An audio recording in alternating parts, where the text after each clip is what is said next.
Howdy, everybody. Here we are, all ready to take you down to Pine Ridge for another visit with Lum and Abner. Brought to you by the makers of Horlicks, the original malted milk.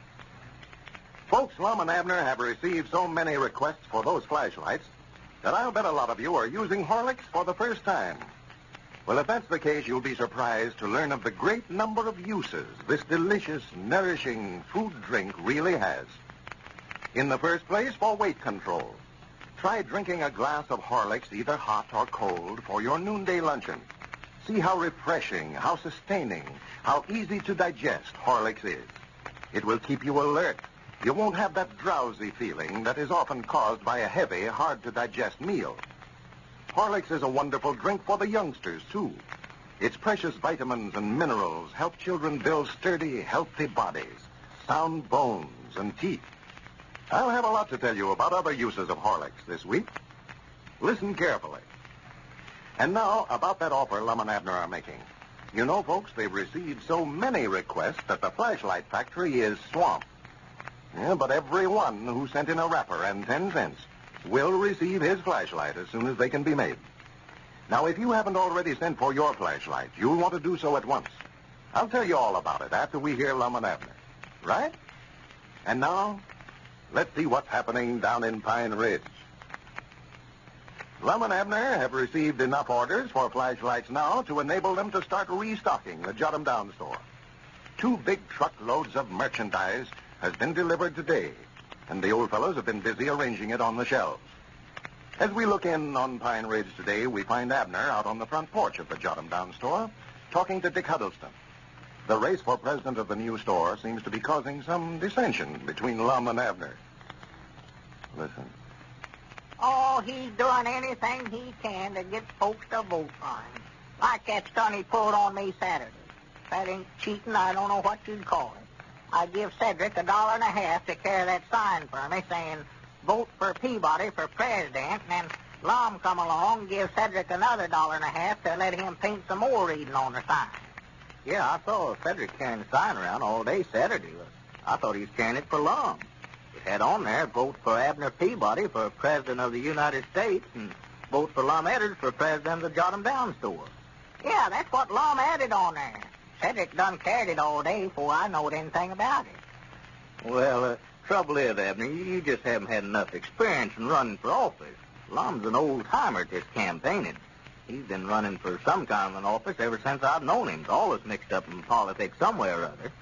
Well, he's 900 and some odd votes ahead of me now, and gaining every day, it looks like. Yeah, what you need is a good campaign manager, Abner. Yeah, what I need, huh? I say what you need is a good campaign manager. Somebody that's had some experience in politics and get out here and get you some votes. You think that's what I ought to have, huh? Well, that's what you're going to have if you beat Lum. I believe that's a good idea, Dick. Well, of course, I shouldn't be telling you this. I don't want to take any sides in it. Don't make no difference to me which one of you fellows is president. I just thought I'd give you a little hint that way. Yeah, sure. Is Lum in the store there now? Yeah, he was just now. I reckon he still is. We got in a batch of merchandise this morning, new stock for our store. Yeah, I heard that you did. That's the reason I come over. I wanted to see what kind of a stock you was putting in. Yeah, well, I took out a while ago. You'd think that Lum was already president the way he tries to boss everybody around. Well, I believe I'll go and vote with him while, Abner. Yeah, go ahead. I've got a little business to tend to. You give me a good idea a while ago. I'll see you after a while, Dave. All right, Abner. Well, it's beginning to look like a store in here again. Huh? Oh, well, howdy, Dave. Come in. It's so busy here, never seen you come up. Yeah, well, I seen them trucks from the wholesale house go by my place this morning. I just allowed you fellas getting in your new stock. Yeah, well, we ain't got all of it yet, but we're just buying a little of it along as we can. Yeah. The way folks are sending in for these flashlights, it won't be long till we can have the whole store stocked. What's the matter? Can't you get Abner to help you there? That's what I'm doing now, is trying to straighten out what he's already did. I run him out of here a while ago. Everything he does, I have to do it over again, looks like. I left it up to him to stack this canned goods in the shelf, and I just wish you'd look the way he done it. Well, for goodness sake. Just look at that shelf there, for instance. Instead of stacking stuff to itself like it ought to be, he's got, there's pork and beans and apricots and axle grease. There's a can of tomatoes and baking powders, all stacked right in together, and most of that's upside down. Yeah, I just noticed. Somebody come in and call for something, it'd take you an hour and a half to find it, if you could find it at all. Well, it looks like it'd be just as easy for him to put it in there right while he's doing it. Why, sure. He just takes and opens a case of something, starts down the row of shelving, and just sets a can of it anywhere he can find a place to put it. That's what it looks like. Just laziness is all. Says he's saving himself a lot of bother. Well, I don't see how he figured he's saving work that way. Well, he says by scattering the stock all around over the store this way, he's got a little of everything we've got right there handy, no matter where he's at when he's waiting on a customer. That way, if somebody comes in and calls for a can of hominy or something, instead of having to walk a few steps for it, there'll be a can of it right there behind him. That is, if he can find it. Well, bound for Abner to try to figure out some easier way to do it. He's the beatenest feller I ever seen in my life for trying to study up shortcuts for getting out of work. Yeah. He'll sit and study for half a day trying to figure out an easy way for doing something that wouldn't have took him 5 minutes in the first place if he just got up and done it. Well, you know, they tell it on him, Lum. He buys his shoes about 3 sizes too big so he won't have to unlace them to get them on and off. Yeah, well, he does, too. About the craziest thing he ever done was when he worked out that device for drawing water he put on his well over there. Took him about 2 months to build the thing out of parts off of cultivators and old hay baler and one thing and another. Yeah, I've seen that over there. And you could draw a bucket of water and have it half drunk up before you could get that contraption started working. Takes him and his woman and Pearl all 3 to work the thing. And still he insists on using it. Thinks it's just wonderful. Shows it to everybody that comes on the place. Oh, yeah. He's always bragging about the modern improvements he's got over there. Improvement. He made a self-feeder for his stock over there a few years ago. I never will forget. Killed off 3 milk cows and a good horse by letting them founder themselves before his woman set her foot down and made him take it out of the barn. Well, that's the one that he got the patent on, wasn't it? Well, yeah, he tried to. Give them in 3 or 4 times, drawing some pictures of it and sent them, but they finally wrote back and said they couldn't make heads or tails of what he was driving at. Yeah, I bet they're still trying to figure out where it was an R-plane or a steam shovel or what it was he was riding. Yeah, I'd like to have seen them drawings that he sent in. And a feller like him wanting to be president of the store here.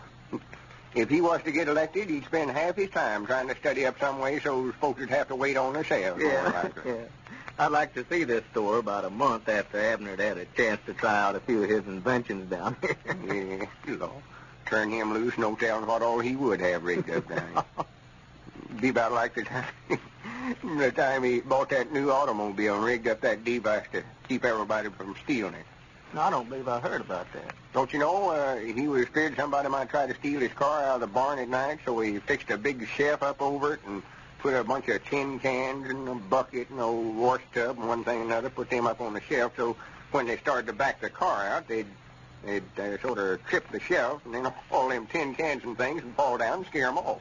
For goodness sake. He called it his double-action burglar alarm. Double action? Yeah, you see, in case that noise wouldn't scare them off, he put a board full of nails behind each tire so it'd puncture them all when they tried to back the car. The first night he tried it out, he went out there the next morning in a big hurry and forgot about the burglar alarm himself. And about the time he started up, them tin cans started showering down on him and scared him so bad he just throwed her in reverse and come flying out of there and ruined all 4 of his tires. Yeah, ruined 3 sets of casings the same way before he had sense enough to quit using it. Oh, man, that's pretty good. Let him be president down here. He'd about have a burglar alarm rigged up in the store here that'd catch all the customers. He was telling me a while ago, Lum, that you had a big lead on him now in your contest. Yeah. I think I've got that office and gone now. What's worrying me now is getting these folks flashlights to them. What's the matter? Why, we can't get the things fast enough. Well, We've got the factory working day and night now, but, we're still behind.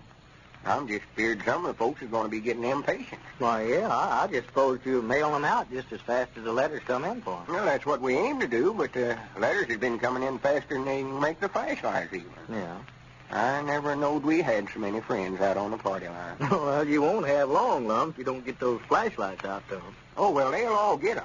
Every last one of them that's sent in a robber will get one. I'll see to that personally. It's just going to take longer than we figured. Yeah. Well, I believe, Lum, I'd make some kind of announcement on the party line. Let them know the reason for the delay if I was you. Yeah, I expect that's the best thing to do. Yeah, I believe I would. I'll call them up after a little and explain to them that it ain't no fault of ours. Sure, I think they'll all understand, just so they don't think, that you've forgotten about it. Yeah, I hate it the worst way, especially after they're so nice to ride in this way. Yeah, sure, I know you do. Well, if everybody else is as well pleased with theirs when they get it as I am mine, why, it'll be worth waiting for. Well, here comes Abner back. I know he's mad. He got mad a while ago and stomped out of here because I jumped on him about the way he was stacking that stuff in the shelves. Yeah, I saw him out there. That come in a while ago. Now, you fellows ought to be wrangling this way, though, Lum. I'm afraid this contest you're having, letting the public vote on which one of you is going to be president of your store when you get it opened up, is going to cause you fellas to have a falling out. Oh, no. It'll all blow over again. The election's over, and Abner sees that I ain't the only one that thinks I ought to be president. Hey, Lum, I'm going to take the rest of the afternoon off. I've got to go into the county seat and have some pictures made. Have some pictures made? Yeah. Well, for goodness sake. I never would have thought you'd want to have a picture made of that face of yours. Looked to me like you'd be proud to forget what you look like. Well, my campaign manager said that he needs some pictures of me for publicity. Your campaign manager? Yes, sir. I've got a man that guarantees to get me elected. I know that this contest is going to be a heap different story from here out, Lum. He's a go-getter. Who you got managing your campaign? Well, just a while ago made a deal with Squire Skimp. He's going to take charge from here out. I know this Squire Skimp knows more tricks about getting votes than there's two fellas this whole thing. Well, knowing Squire Skimp as we do, we can expect a whirlwind finish in this campaign for president. And now, if you haven't already sent in for one of these fine little fountain pen-sized flashlights that everyone's getting from Lum and Abner, here's how you can get yours. All you have to do is send in the outside wrapper from a package of Horlick's malted milk powder. Remember the outside wrapper. Don't send in the labels from the bottle. And be sure it's a wrapper from a bottle of Horlick's malted milk powder. Horlick's tablets wrappers are not eligible any. Write your name and address on the back of the wrapper and then mail it, enclosing 10 cents to cover packing and mailing costs, to Lum and Abner, care of the station to which you are now listening. I'll repeat that address, Lum and Abner, care of the station to which you are now listening. Now, don't delay. Send in your request right away. Also, be sure to cast your vote for president of the Jot-'em-Down store. To do that, you just have to write your choice, either Lum or Abner, alongside your name and address on the wrapper. And remember, Lum and Abner want every single thing